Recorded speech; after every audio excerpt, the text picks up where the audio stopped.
నేను వ్యవసాయం చేస్తే గత ప్రభుత్వంలో నేను చేసినటువంటి వ్యవసాయాన్ని కూడా నా పేరు మీద నమోదు చేయకోకుండా నా ధాన్యాన్ని కొనుక్కోకుండా అలాంటి దుర్మార్గమైనటువంటి పరిపాలన కొనసాగింది.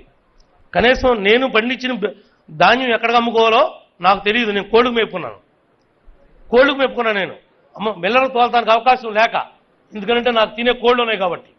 అలాంటి పరిస్థితి, అలాంటి కక్ష సాధింపు చర్యతో వాళ్ళు నడిచారు. ఎవరిని కూడా మెసనలేవలేదు.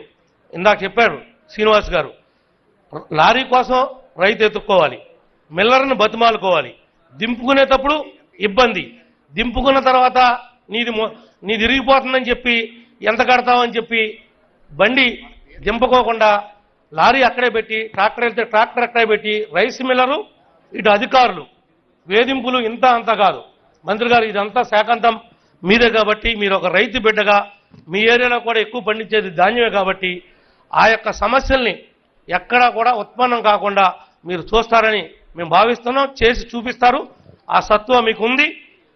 గతం వేరు, మనం వేరనే విషయం మరి ఈ రోజున వీరపాండ్యన్ గారికి కూడా నేను ఫోన్ చేసి అడిగా, ఏమంటే ఓళ్ళలోకి వెళ్తుంటే రైతులు బకాయిలు అడుగుతున్నారు, కొద్దిగా తొందరగా మీరు పట్టించుకోండి అని చెప్పి నేను ఫోన్ చేయడం కూడా జరిగింది రైతు బకాయిల గురించి.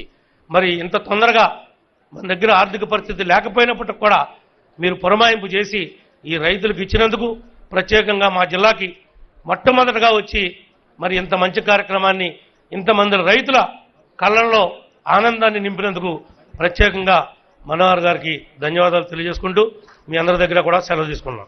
నేను వ్యవసాయం చేస్తే గత ప్రభుత్వంలో నేను చేసినటువంటి వ్యవసాయాన్ని కూడా నా పేరు మీద నమోదు చేయకోకుండా నా ధాన్యాన్ని కొనుక్కోకుండా అలాంటి దుర్మార్గమైనటువంటి పరిపాలన కొనసాగింది. కనీసం నేను పండించిన ధాన్యం ఎక్కడికి అమ్ముకోవాలో నాకు తెలియదు. నేను కోళ్ళకు మేపుకున్నాను నేను మిల్లర్ తోలటానికి అవకాశం లేక, ఎందుకంటే నాకు తినే కోళ్ళు ఉన్నాయి కాబట్టి. అలాంటి పరిస్థితి, అలాంటి కక్ష సాధింపు చర్యతో వాళ్ళు నడిచారు. ఎవరిని కూడా మెసనలేవలేదు. ఇందాక చెప్పారు శ్రీనివాస్ గారు, లారీ కోసం రైతు ఎత్తుక్కోవాలి, మిల్లర్ని బతిమాలుకోవాలి, దింపుకునేటప్పుడు ఇబ్బంది, దింపుకున్న తర్వాత నీది ఇరిగిపోతుందని చెప్పి ఎంత కడతామని చెప్పి బండి దింపుకోకుండా లారీ అక్కడే పెట్టి, ట్రాక్టర్ వెళ్తే ట్రాక్టర్ అక్కడే పెట్టి, రైస్ మిల్లరు ఇటు అధికారులు వేధింపులు ఇంత అంత కాదు. మంత్రి గారు, ఇదంతా శాఖాంతం మీదే కాబట్టి, మీరు ఒక రైతు బిడ్డగా మీ ఏరియాలో కూడా ఎక్కువ పండించేది ధాన్యమే కాబట్టి ఆ యొక్క సమస్యల్ని ఎక్కడా కూడా ఉత్పన్నం కాకుండా మీరు చూస్తారని మేము భావిస్తున్నాం. చేసి చూపిస్తారు. ఆ సత్వ మీకు ఉంది.